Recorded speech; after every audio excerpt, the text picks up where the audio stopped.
चलो भाई देखो अब मैं क्या करता हूं। कुछ क्रियाकलाप ही इस तरह के थे कि बदलाव लाना बहुत अनिवार्य अपरिहार्य हो गया था, लाना ही पड़ता। जो किरण रिजिजू ने कहा कि ये नहीं आता संशोधन, तो साहब पार्लियामेंट भी शायद वक्त का होता। राजकुमार भाटी जी, अभी बदत है भाई, अभी बदत है। क्या क्या बदलेंगे प्रधानमंत्री जी? इतिहास बदलेंगे, भूगोल बदलेंगे, समाज विज्ञान बदलेंगे, संविधान बदलेंगे, देश की लोकतंत्र को बदलेंगे, देश की सोच को बदलेंगे।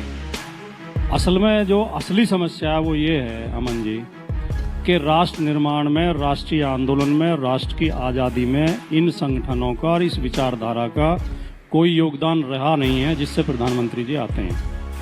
बात तो सही है। तो इनके पास बताने के लिए, गर्व करने के लिए कुछ बातें हैं नहीं।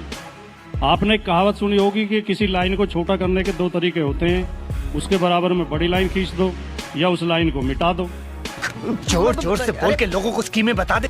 तो प्रधानमंत्री जी लाइनें मिटाने की प्रयास करते हैं, बड़ी लाइन उनसे खींची नहीं जाती। गजब बेइज्जती है। अब वो कह रहे हैं कि देश के बंटवारे को हवा दी कांग्रेस ने। अब जिस व्यक्ति ने इतिहास पढ़ा होगा, अभी तो बहुत लोग ऐसे जीवित हैं इस देश में जो 1947 के समय मौजूद थे, या नहीं भी थे तो उस समय के अखबार हैं, उस समय के रिकॉर्ड हैं। देश की आजादी की जब लड़ाई चल रही थी 1857 के बाद ही अंग्रेज इस बात को समझ गए थे कि भारतीयों को बांटे बिना हम इस देश पर शासन नहीं कर सकते। तो उन्होंने डिवाइड एंड रूल की पॉलिसी अपनाई, हिंदू मुसलमान को आपस में लड़ाओ। तो अंग्रेजों ने ही मुस्लिम लीग का गठन कराया, मुस्लिम लीग को वही फाइनेंस करते थे, और हिंदू महासभा को भी अंग्रेज ही फाइनेंस करते थे। हिंदू महासभा का गठन भी उन्होंने ही कराया। कोई मुझे जवाब दे दे, शहजाद भाई दे दें कि सावरकर को 60 रुपये महीना किस बात का देते थे अंग्रेज, और 60 रुपया जब देते थे जब प्राइमरी के टीचर की सैलरी 15 रुपए महीना होती थी। आज प्राइमरी के टीचर की सैलरी 50,000 रुपए है, यानी कि आज का 2 लाख रुपया देते थे अंग्रेज। किस बात के लिए देते थे? जिन्ना से कहते थे हिंदुओं के खिलाफ बोलो, और सावरकर से कहते थे मुसलमानों के खिलाफ बोलो। इन दोनों के बयानों ने, इन दोनों की नफरत ने, इन दोनों के दो राष्ट्रवाद के सिद्धांत ने भारत का बंटवारा किया।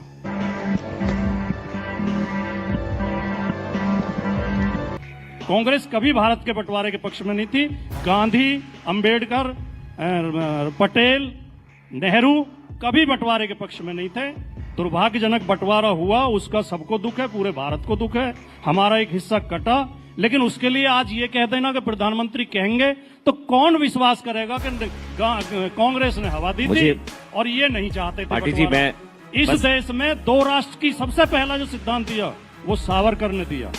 दो राष्ट्रवाद की बात पहली बार की सावरकर ने की। सावरकर का आप हिंदुत्व वाली किताब उठा के पढ़ लें या गोलवलकर की आप बंच ऑफ थॉट्स पढ़ लें, वो कहते हैं कि ये देश हिंदुओं का देश है। अभी ना भाटी जी, जब मैं डिबेट में आ रहा था, तो जो मेरे गेस्ट कॉर्ड में सेतु हितेश है, वो कह रहे थे कांग्रेस के प्रवक्ता नहीं है। मैं को कमी नहीं महसूस होगी, पार्टी बदल लिया साला। आपने मुझे सही साबित कर दिया। बहरहाल मैं एक बार अब शोभ जो मैं हो गया ना, मैंने बोला ही नहीं कुछ। आपकी दोस्ती इतनी गाड़ी है कांग्रेस के साथ, कांग्रेस पूछ नहीं रही है आपको, और आप कांग्रेस के बचाव में आप ऐसा मैदान में उतरे हैं प्रभु, कांग्रेस के सम्मान में आप ऐसा मैदान में उतरे हैं कि कांग्रेस भी कहेगी इतना तो हम अच्छे नहीं जितना भाटी जी बता रहे हैं। बेकार है भैया, मैं तो टूट गया मैं तो। अब बहरहाल एक बार शोएब जमाई, कानून तो मानना पड़ेगा शोएब भाई, कानून तो मानना पड़ेगा ना। ममता बनर्जी कह रही है हम नहीं मानेंगे, आप भी शायद कहते हैं हम नहीं। कानून तो, संविधान से ऊपर तो कोई नहीं है ना शोएब, संविधान से ऊपर तो कोई नहीं है ना। नहीं, देखिए ऐसा है कि झूठ को जो है ना भव्यता मिल गई है। सही पकड़े हैं। The lie has been glorified। और दुर्भाग्य से हमारे टीवी चैनल और मीडिया भी उसी को एजेंडा को चलाते रहते हैं। अरे बाप रे, ये तो धोती खोल रहा है। और जनमानस के दिमाग में आ जाते हैं कि अच्छा ऐसा है, वक्फ बोर्ड ऐसे कब्जा कर लेता है और ये कर लेता है। एक बात बताइए, वक्फ बोर्ड कोई मुसलमानों की स्वायत्त संस्था है, ऑटोनोमस बॉडी है, या स्टेट गवर्नमेंट के द्वारा एक रिकमेंडेड, बल्कि उनके अंडर में, जिसमें स्टेट के सेक्रेटरी, जिले का डीएम, चीफ मिनिस्टर के द्वारा अपॉइंटेड लोग, उसके ही द्वारा यहाँ से अपॉइंटेड जज उसके ट्रिब्यूनल में होते हैं, बल्कि एक कानून के तहत वो एक बॉडी होती है किसी भी स्टेट में। और किसी भी जमीन पर जो रजिस्ट्रेशन एज ए वक्फ होता है या कोई वक्फ करता है, वो बिना सर्वे के नहीं होता। सर्वेयर भी गवर्नमेंट का, स्टेट गवर्नमेंट, अगर बीजेपी की सरकार है या कांग्रेस की भी सरकार है, सर्वेयर उसको सर्वे करके रिपोर्ट देता है, डीएम उसको सही पाता है, तो ही वो वक्त में रजिस्टर हो। अब इतने तमाम प्रोसेस से कोई चीज गुजर के आती है तो आप कहेंगे कि अरे मुसलमान तो वक्फ बोर्ड के नाम पे कब्जा कर रहा है। अरे तो कब्जा कर रहा है, अगर किसी गांव में, तमिलनाडु की किसी गांव में ने किसी ने गलत क्लेम कर दिया, किसी सर्वेयर ने गलत रिपोर्ट दी या किसी डीएम ने उसको अप्रूव कर दिया, इसमें मुस्लिम समाज का क्या दोष? नंबर 1, ये झूठ फैला। अब दूसरा कि वक्फ बोर्ड के पास जो है ना तीसरी सबसे ज्यादा जमीन है। पहली हो गई रेलवे और ठीक, ये भी एक रेलवे बड़ा और झूठ है। रक्षा तो अच्छा। देश की है ना, ये निजी है, इसलिए पहली है। जियान है आप। कह रहे हैं दुनिया कि में बहुत सबसे अमीर। जी अभी एक डेटा, एक आंकड़ा उठा के देखिए, जो हिंदू इंडोनमेंट बोर्ड है, हर देश में हर समाज के पास हर धर्म का एक एक बोर्ड है। जैसे हिंदुओं में हिंदू इंडोनमेंट बोर्ड है, गुरुद्वारा प्रबंधक कमेटी है, क्रिश्चियन की एक अपनी इंडोनमेंट बोर्ड है। उसी तरीके से देवी स्थानम बोर्ड है, हिंदू इंडोनमेंट बोर्ड है। उसमें सिर्फ 4 राज्य, तमिलनाडु, उड़ीसा और आंध्र प्रदेश और तेलंगाना, इन 4 राज्यों के आंकड़े उठा के देखेंगे तो लगभग 12 लाख एकड़ जमीनें जो है वो सिर्फ ये 4 राज्यों में है। फिर आप क्यों झूठ बोलते हैं कि इतनी जमीनें हैं इनकी? अगर जमीनें हैं भी तो जिन्होंने वक्फुल औलाद किया या जो कुछ भी जिन्होंने डोनेट किया, उन्होंने अपनी प्रॉपर्टी की है। भाई मेरी प्रॉपर्टी है, मैं किसी को डोनेट करना चाहता हूँ, वक्फ करना चाहता हूँ, it should be go under a ये प्रोसेस। अच्छी चीज है, ये अच्छी चीज है। नहीं, अब सुनिए, मैं एक मिनट कर लूं ना। आप कंप्लीट करिएगा, ये अच्छी चीज है। यानी कि 9.4 लाख एकड़ जमीन डोनेटेड है। अंग्रेजी बोल बोल के कैसे बात को घुमाया जाता है। इसमें वक्फ बाय यूजर भी है। नहीं, मैंने पूछा हाँ या ना।